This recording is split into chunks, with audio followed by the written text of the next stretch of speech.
Assalamualaikum warahmatullahi wabarakatuh. Kami dari kelompok 11 yang berangkat. Baik, saya Bagus Jaya Abdinusa. Ismisari. Perkenalkan, nama saya Di Revi. sini saya akan menyampaikan materi tentang masalah lingkungan internasional.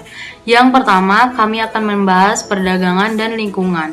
Perdagangan internasional dipercaya oleh kaum neoklasik memberikan banyak manfaat dalam pembangunan ekonomi sebuah negara, apalagi setelah menyaksikan keberhasilan perekonomian negara seperti Korea, Taiwan, Brazil, dan yang memperlihatkan bahwa strategi pembangunan yang berorientasi ekspor menjadi kunci meningkatkan kinerja perekonomian mereka dan berhasil pula menurunkan tingkat pengangguran sehingga banyak negara berkembang mengikuti strategi yang sama, tetapi ada kekhawatiran bahwa adanya perdagangan internasional itu sendiri akan memperburuk kondisi lingkungan hidup. Selanjutnya yang akan kami bahas adalah kebijakan dalam lingkungan internasional. Kebijakan dalam lingkungan internasional salah satunya adalah penciptaan hukum dan rezim lingkungan. Dalam hal tersebut yang dibahas adalah penyesuaian dan fleksibilitas tingkat seriusnya permasalahan lingkungan, khususnya perubahan iklim, penipisan ozon, kurangnya keanekaragaman biologi, dan perlindungan hutan. Dalam hal ini mengundang negara-negara untuk bekerja sama dan mengadakan pengelolaan penipisan ozon stratosfer. Lapisan ozon stratosfer dapat menyerap sinar ultraviolet dalam keadaan normal ozon dapat menyerap UVC dan UVB, kecuali UVA akan mencapai bumi. Sinar UVA ini relatif tidak berbahaya bagi kehidupan manusia, hewan, dan tumbuh-tumbuhan. Kerusakan ozon di stratosfer mengakibatkan semakin tipisnya lapisan ozon. Hal ini menyebabkan semakin banyaknya sinar UVB yang dapat mencapai bumi, sedangkan UVC seluruhnya diserap oleh ozon di stratosfer. Lapisan ozon ini terbentuk karena adanya pengaruh dari sinar ultraviolet yang berasal dari bagian matahari terhadap molekul-molekul oksigen, di mana kita bisa menjumpai gas ozon dalam jumlah banyak. Atau lapisan ozon ini sebelumnya sudah dikatakan bahwasanya ozon ini berada di lapisan atmosfer bumi, sehingga kita dapat menemukan lapisan ozon ini di lapisan atmosfer juga. Gas-gas ozon ini di atmosfer bumi terdapat pada dua lapisan, yaitu yang pertama lapisan troposfer dan yang kedua lapisan stratosfer. Di lapisan troposfer, gas-gas ozon ini hanya terdapat dalam presentasi kecil, yakni hanya 10%, sedangkan 90%-nya lainnya terdapat di lapisan stratosfer.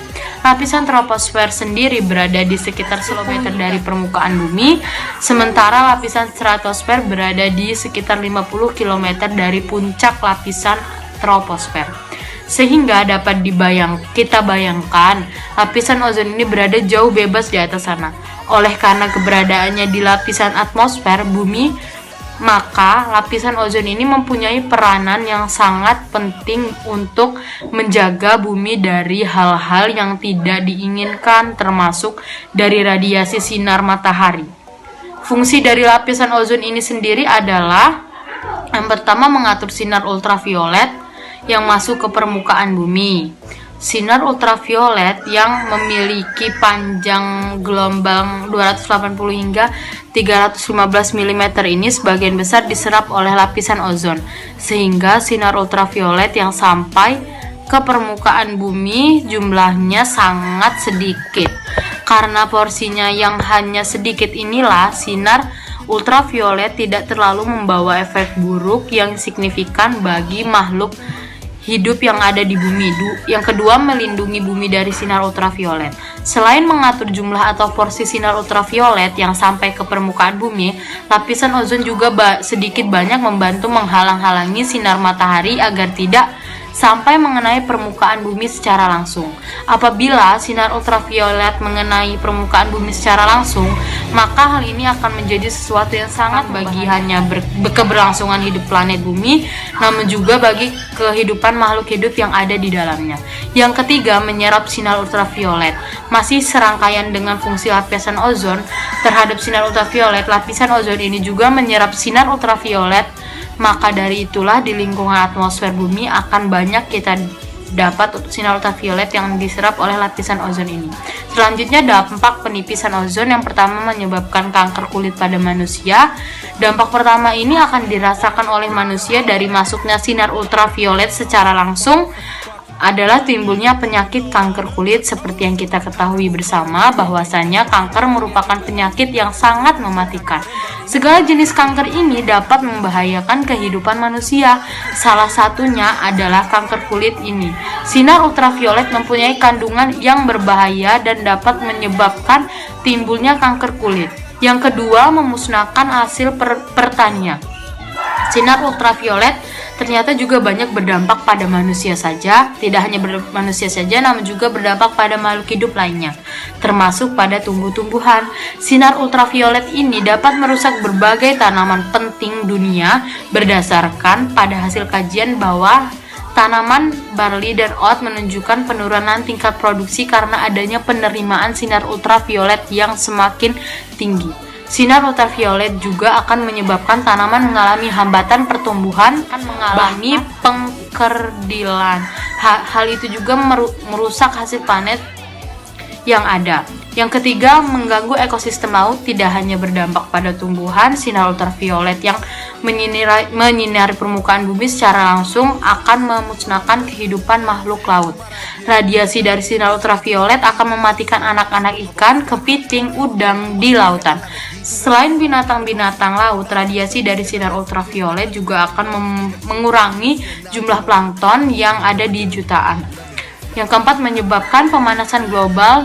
Salah satu dampak dari yang paling adanya penipisan lapisan ozon dari bumi adalah peristiwa pemanasan global.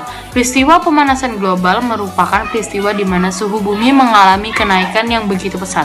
Suhu bumi yang pada mulanya normal akan terasa panas. Hal ini tentu saja akan membawa dampak yang sangat buruk bagi kondisi bumi sendiri maupun makhluk hidup yang tinggal di dalam. Materi selanjutnya, hujan asam. Hujan asam mempunyai pengertian sebagai segala bentuk hujan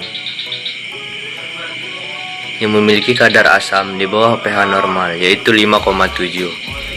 Secara umum, hujan yang turun di Indonesia memiliki pH normal, yaitu 6. Dan hujan asam memiliki kadar pH di bawah normal tersebut. Asamnya hujan tersebut dikarenakan adanya kandungan karbon dioksida atau CO2 yang larut dengan air hujan tersebut dan memiliki larutan asam yang lemah. Kemudian penyebab terjadinya hujan asam.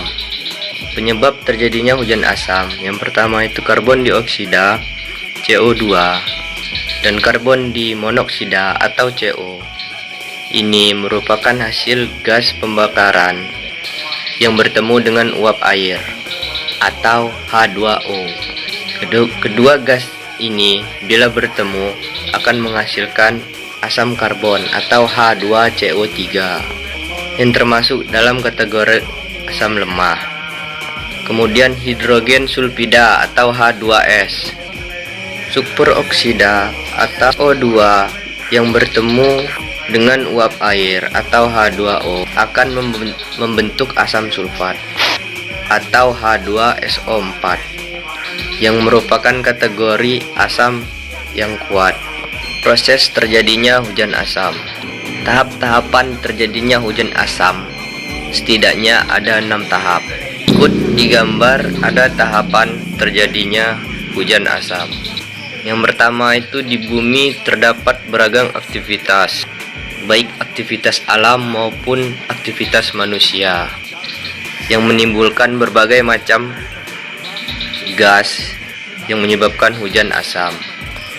Kemudian di bumi juga terjadi beberapa penguapan oleh berbagai macam sumber air yang ada di bumi, dikarenakan pemanasan matahari dan menghasilkan uap air yang banyak. Setelah itu uap air yang timbul akan bertemu dengan gas-gas yang menyebabkan terjadinya hujan asam tersebut. Kemudian adanya pertemuan uap air dengan karbon dioksida atau karbon monoksida akan menghasilkan asam yang lemah. Sedangkan hidrogen oksida dan sulfur oksida ketika bertemu akan menghasilkan asam yang kuat. Kemudian kandungan yang bertemu tersebut terbawa oleh angin, menjauh dari sumbernya dan semakin ke atas. Ketika sudah sampai di atas, gas yang bercampur dengan uap air akan kejenuhan sehingga akan menjatuhkan airnya sebagai titik-titik, dan air inilah yang akan menjadi hujan. Kemudian dampak dari hujan asam, yang pertama itu pH tanah menjadi asam. Yang kedua, hujan asam menyebabkan tanah tidak subur. Hujan asam menyebabkan tumbuhan mati. Yang terakhir, hujan asam menyebabkan korosi logam atau Saya akan berkarat. menjelaskan tentang efek rumah kaca. Efek rumah kaca adalah istilah yang digunakan untuk menggambarkan bumi seperti memiliki efek rumah kaca, yang dimana panas matahari akan terperangkap oleh atmosfer bumi. Normalnya begini, sinar matahari di siang hari menyinari bumi dan akan membuat bumi menjadi lebih hangat. Akan tetapi permukaan bumi di malam hari proses terjadinya efek rumah kaca. Efek rumah kaca didasari oleh sinar matahari yang dipantulkan oleh berbagai benda yang ada di permukaan bumi. Sinar matahari yang dipantulkan ini dapat merusak lapisan ozon dengan fungsi utama yaitu untuk menghambat cahaya matahari yang ada di atmosfer. Jika lapisan ozon yang ada di atmosfer bumi berkurang, maka suhu di bumi akan naik secara terus-menerus. Jika suhu di bumi naik, maka bumi akan berubah menjadi dingin.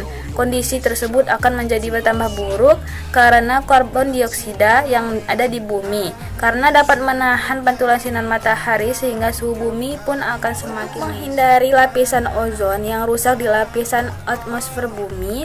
Maka kita harus mengurangi pemakaian berbagai alat atau bahan yang dapat menghasilkan karbon dioksida. Hal itu juga bahkan bisa mengakibatkan kerusakan pada lapisan ozon lainnya. Proses terjadinya efek rumah kaca dimulai dari matahari yang akan memancarkan sinarnya dalam bentuk radiasi ultraviolet ke bumi, yang akan diterima oleh bumi dan kemudian dipantulkan kembali dalam bentuk radiasi inframerah. Sinar matahari akan masuk ke bumi sebagai panas, lalu kemudian sebagian sinarnya akan dipantulkan ke angkasa oleh permukaan bumi.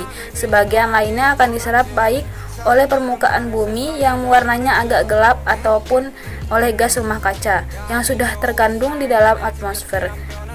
Gas rumah kaca ini bertindak sebagai benda hitam yang dimana cahaya yang datang akan dipantulkan kembali sebagai panas. Semakin banyak kandungan atau konsentrasi gas ini, maka akan semakin banyak panas yang dilepaskan. Maka dari itu, sebagian panas jugalah semakin panas lagi. Selanjutnya itu penyebab efek rumah kaca. Yang pertama, penebangan dan pembakaran hutan.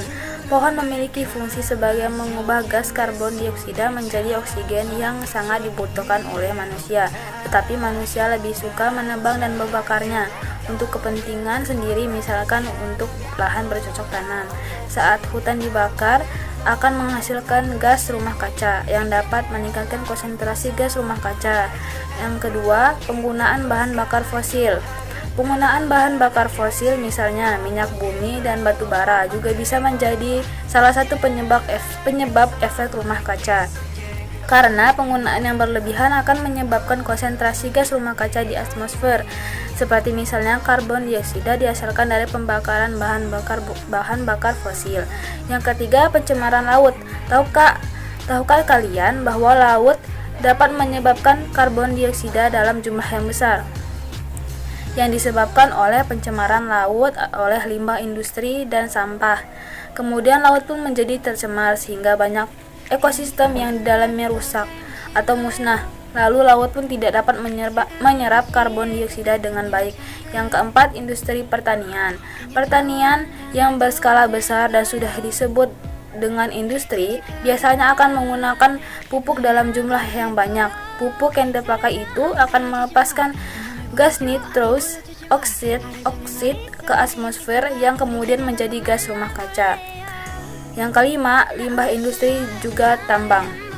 Jenis-jenis industri seperti misalnya pabrik semen, pabrik pupuk, dan penambangan batu bara serta minyak bumi akan mengakibatkan produksi gas rumah kaca. seperti misalnya karbon. Keenam, limbah rumah tangga. Jika limbah tersebut dibiarkan terus-menerus, maka nantinya akan menghasilkan gas metana dan juga karbon dioksida yang biasanya dihasilkan oleh bakteri pengurai sampah. Yang ketujuh, industri peternakan. Contoh industri peternakan yang bisa menimbulkan terjadinya efek rumah kaca adalah peternakan sapi.